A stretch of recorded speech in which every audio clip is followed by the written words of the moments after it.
Welcome back. My name is Jeremy Garcia, and this is Wages of Cine's 30 Days of Horror.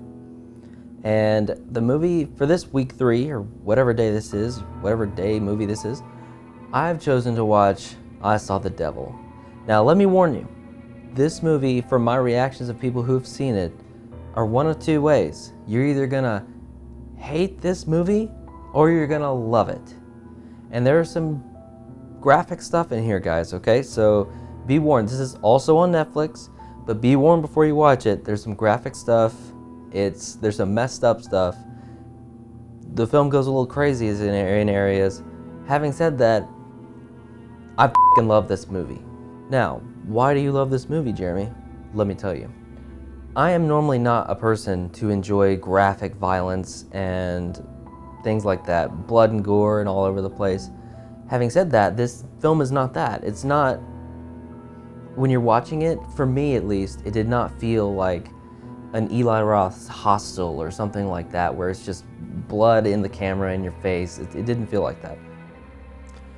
There are parts that are very bloody, but it just didn't feel like that. It was done more tastefully. I feel like this director, who of course I didn't look up, so I apologize for that, but it felt like he did things more tastefully. He shot it in a more elegant way, for lack of a better term. But this film truly has some amazingly shot scenes. For instance, there is a cab scene, which I probably shouldn't cut to because it's very bloody, but trust me, go see it, watch it. It's amazing. Just look up YouTube, just YouTube. I Saw the Devil cab scene. And it involves some blood and stabbing, but it is shot beautifully, and it is amazing. Now, let's get along with the plot here. So basically, this guy here, our protagonist, his wife is killed by this guy, or his fiance, soon-to-be wife, is killed by this guy. He ends up going on a trail of revenge, basically. He hunts this guy down, and he doesn't just get his revenge once, he gets it continually.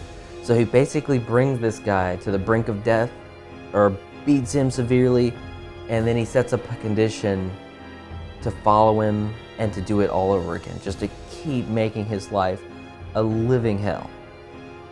Which is awesome. I like that concept. Both actors are tremendous. They do a fantastic job. So basically that's the plot. It's a revenge story, but it's kind of a continuous revenge. Never letting up on this guy. As soon as our serial killer thinks, oh, I finally gotten away with that guy, I'm good to go, our protagonist comes in just to let him know, hey, you're not safe yet. I'm gonna destroy you. And that's a satisfying feeling. It's satisfying that we get to see, or it's awful that we see this, we come to hate this serial killer so much because he is pure evil. The evil things he does.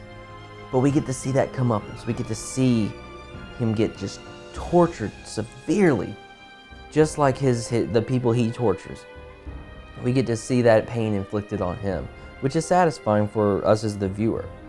And like I said, the director, I feel, and the script, I feel like everything works. Everything works. He took something that in some other director's hands, I feel could have been very just gore porn. I don't want to see that, and he turned it into something artistic and interesting. And I want to shout out to the editor as well. The editing in this film is fantastic. You'll see towards the end of the trailer, this shot here, the way things are edited, the film feels very just, each cut hits on those moments of action, and it's just done really well. The whole film is done really well. So again, I don't want to spoil anything. I'm not going to spoil anything. These reviews aren't really to tell you the entire movie. They're just to get you intrigued. Trust me, if you're a fan of, if you're a filmmaker, if you're a fan of cinema, this needs to be on your list to see. So let me know what you think. It's on Netflix. All the films I've reviewed so far have been on Netflix. If you like it, let me know. I want to know what you think. Especially you cinema nerds out there, film fans like me, love it. So let me know what you think. This is Wages of Cine's 30 Days of Horror. Check out the review tomorrow and the one from yesterday. Check them all out. And I will see you guys for the next film.